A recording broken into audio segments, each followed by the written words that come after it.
Greetings, beautiful earthlings. My name is Star. If you are new here, I don't know how you found me, but I am super grateful to have you. And if you are returning, y'all the real MVP, you already know.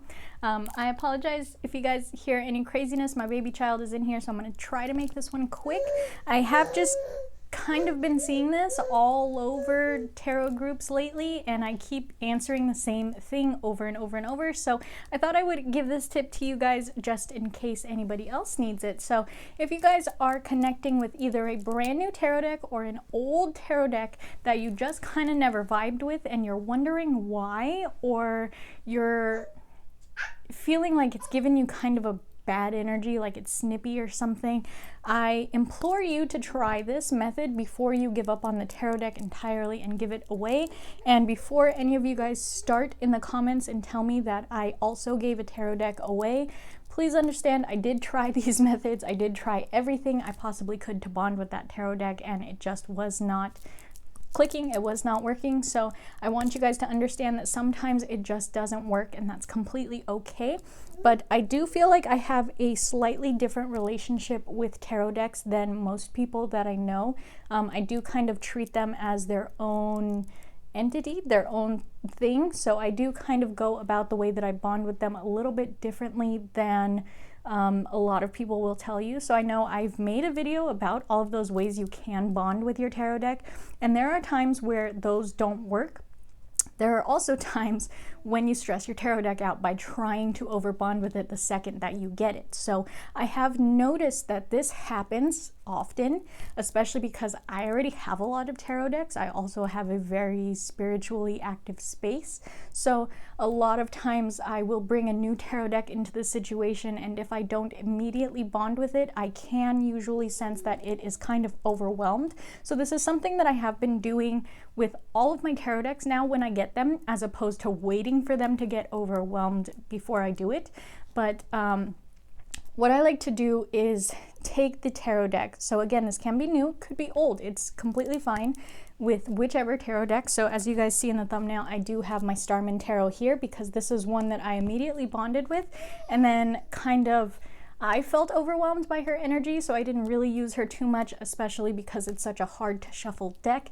But it is a very beautiful deck that I really want to work with, and I finally kind of figured out why we weren't vibing. So here is my first suggestion. Okay, first, take the tarot deck, cleanse it. If it's an old one, give it a real good smoke cleanse. If it's a new one, don't worry about cleansing it just yet. And what you'll do is put it on a windowsill. Okay, windowsill is very important because it is called a liminal space, and liminal spaces are kind of in between places that hold a lot of extra energy that you can use to charge magical items. So I really like that I found this out and I can charge things. So my windowsill is currently a crystal charging station, not only because the sun and the moon hit it constantly, but it's just like a really great place to keep magical items.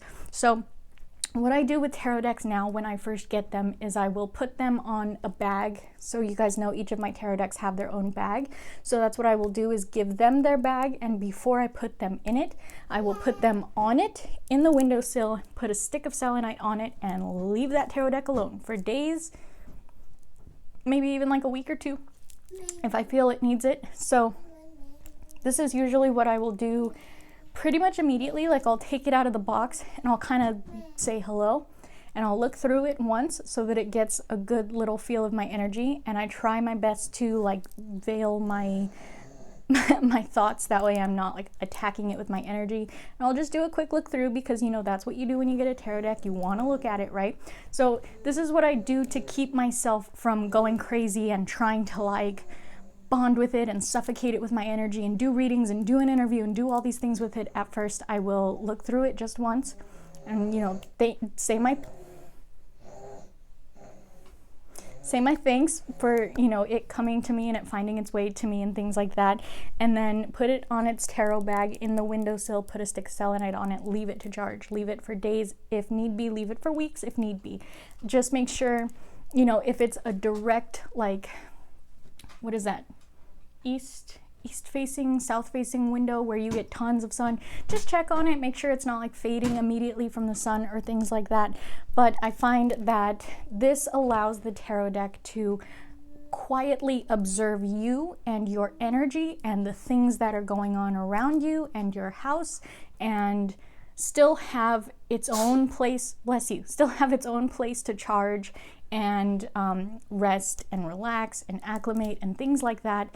And I find that if you respect a tarot deck as its own entity, leave it alone, let it have its own space, respect its boundaries, and acclimate to it as it is acclimating to you, it will treat you a lot better. Now, for old tarot decks that you either did not bond with or you just kind of stopped bonding with at some point, like maybe you're like me and you get 400 tarot decks and then you realize some of your old ones you haven't touched in a while.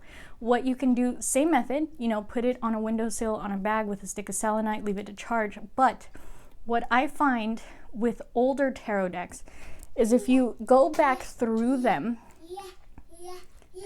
go back and have a second look at them and really appreciate the artwork that's on them, really appreciate it, get a good new breath of fresh air energy into that deck, and then kind of intuitively pick a crystal for it. It's gonna help you kind of nurture a new bond with that deck. So not all tarot decks like selenite, I want to say that. I use selenite kind of as a default because it is known as the smudging crystal. So it is one that does not soak up negative energy. It kind of keeps light and positive energy flowing into that crystal. So it keeps a really good cleansed energy around the tarot deck. But if you would like to use a selenite and another crystal, you know that another crystal will also be charged and cleansed by that selenite in the bag. So it doesn't hurt to use more than one crystal.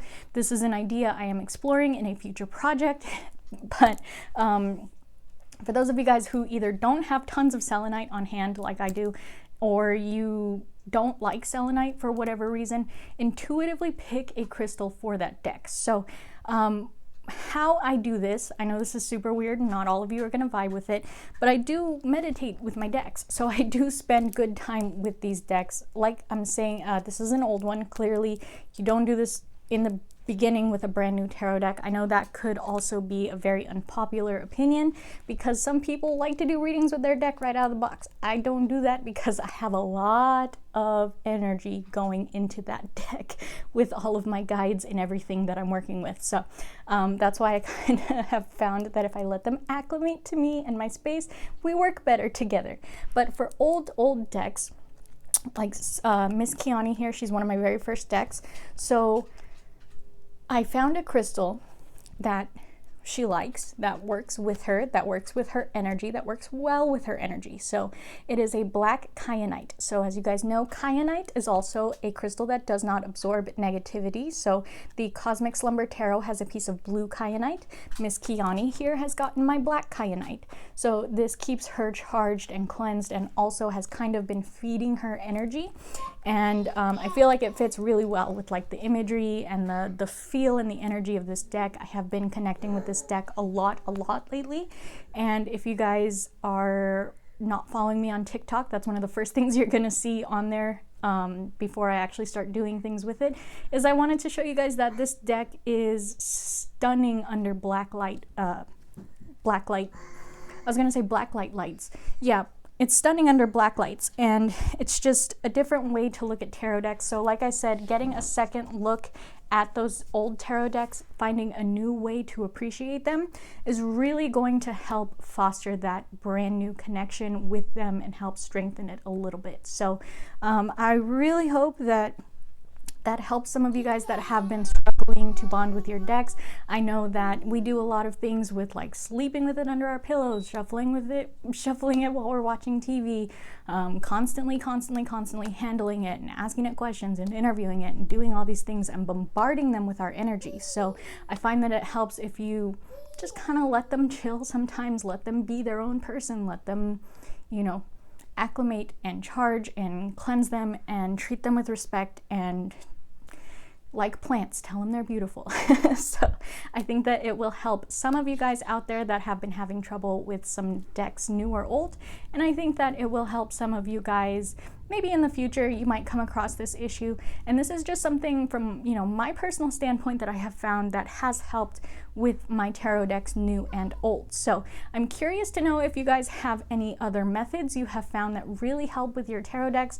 I also find that, you know, individualizing their bags to their energy helps a lot too. Just any way that you can individualize your tarot decks and show them that you like really appreciate them, you really appreciate the work that you guys do together, things like that. Even putting them on your altar or dedicating them to specific deity communication will help that tarot deck a lot and will help your relationship with that tarot deck. So I really hope that you guys found some substance here, and I can't wait to see if you guys have any extra ideas, because I'm always constantly looking for ways to like spice up the energy with my decks because I have so many. I'm the type of person that I don't just collect my tarot decks and then leave them. I do like to keep fostering those relationships and keep renewing that energy and things like that. I don't ever want tarot decks to feel like unloved or unwanted, but like I said at the beginning, it does happen. It does. There are times where you just will not click with that deck no matter what you do, no matter how much loving you give it, no matter how many things you give it. You could even like give it a whole offering station and it's still going to be like, I don't quite like you very much. So, you know, sometimes you got to regift a deck, and that's okay, just as long as you find the person that's really going to love it and work with it a whole lot and treat it with the respect that you want it to be treated with. So, yep, that's what I got for you guys today. And I know my outros are just getting kind of ridiculous. So check out all my links in the description box. You guys know there are tons of them. I'm currently having a Mother's Day sale until after, like the day after Mother's Day. So if you guys want to go pick up some protective charmed jewelry, you can go do so. Check those out. My beginner tarot kits as well as my tarot bags are down there in that shop, which is super exciting for me. So I really hope that you guys have a beautiful, wonderful day wherever you are when this video reaches you, my friends. And I can't wait to see you in the next one. Namaste.